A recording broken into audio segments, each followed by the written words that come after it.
Hey guys, Mark Holmes here, and as always, thank you guys for watching, commenting, subscribing, and being part of the Joe Boo Sports Report. Without you guys, this literally does not work. Dan Orlovsky needs to shut the F up. I'm talking about this guy.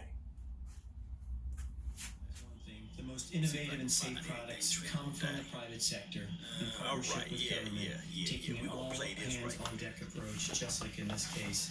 And the other point here is that Abbott and FDA worked together to make sure that we had a fast, reliable, and accurate test to market. Thank you. Really great job. Thank you, Steve. Y'all let me know if y'all can hear that. So, Yeah, that guy. That guy who was a quarterback of the 0-16 Detroit Lions. You know, those who live in glass houses shouldn't be casting the first stone.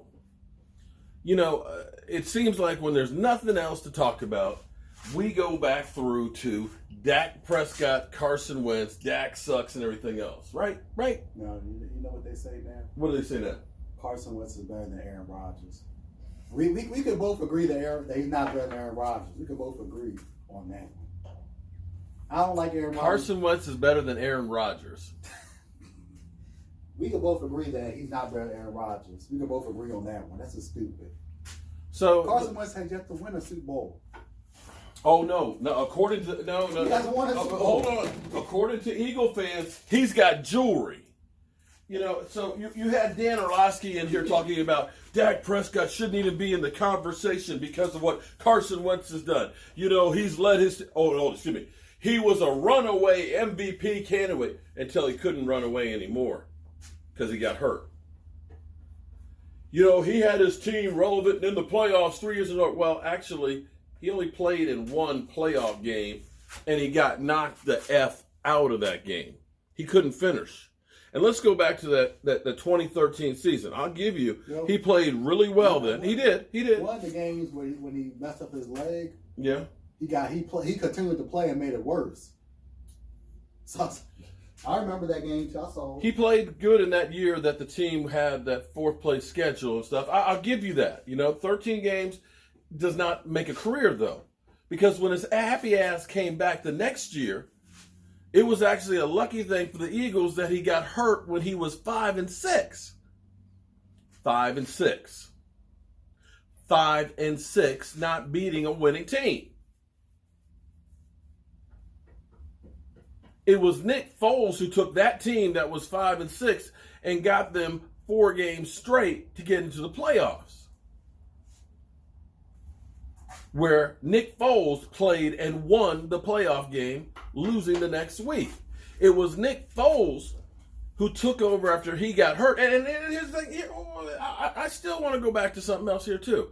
It's amazing because nobody says Nick Foles is a great quarterback, a franchise quarterback, right?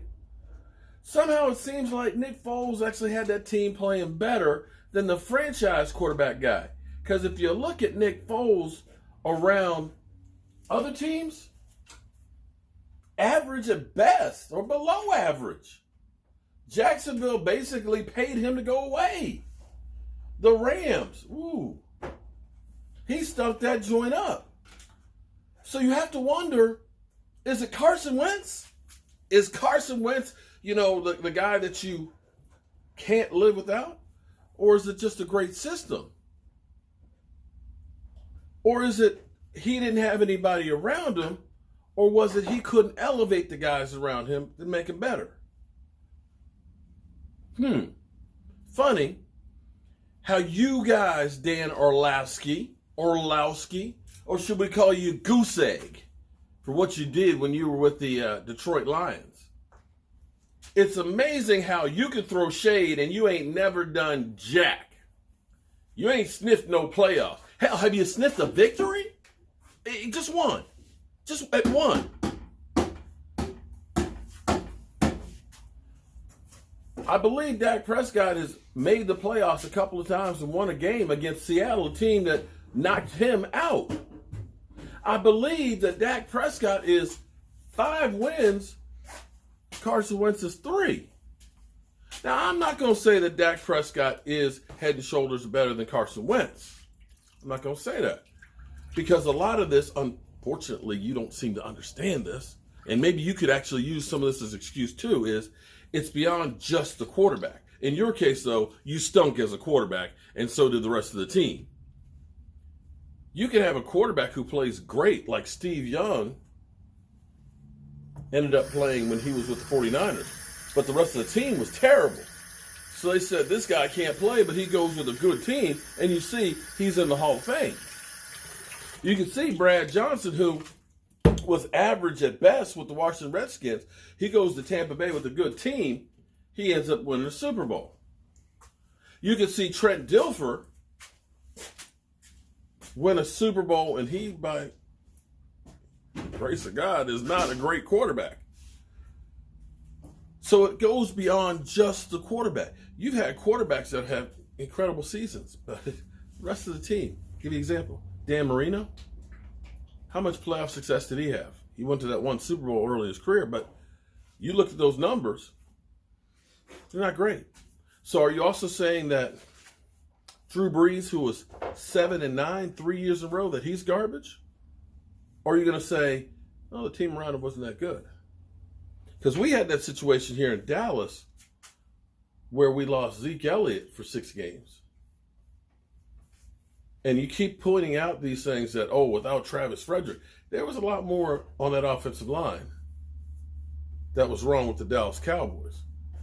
Zach Martin played on one leg all season. Tyron Smith misses his usual 3. You had a rookie and Connor Williams play till he got hurt. Then you had Xavier Salafalo, who came in, who got his eye and left it on the field. And when Connor Williams came back from injury, he had to come in for Zach Martin. That offensive line, and nobody thought that Lyle Collins was a good tackle at that time either. That whole offensive line was in flux. And for wide receivers, you know what you had for wide receivers before Amari Cooper? I dare say that the wide receivers we had on this team were worse than what the Eagles had, because we didn't have a Zach Ertz. We didn't have a Dallas Gephardt. We didn't. We had Terrence Williams. We had Alan Hearns. We had Bryce Butler. On Cole Beasley. That's it. Are you telling me that that was great talent on that year until Amari Cooper got there? Come on, man. I get it. I get it, Dan. I get it. You're trying to make a name for yourself. Be it a clown, but you got a name for yourself. So, Gerald. That's San Francisco 49er red right there. And then you got your two-faced cowboy one coming. We got a pink one coming for you. We got a Detroit Lions.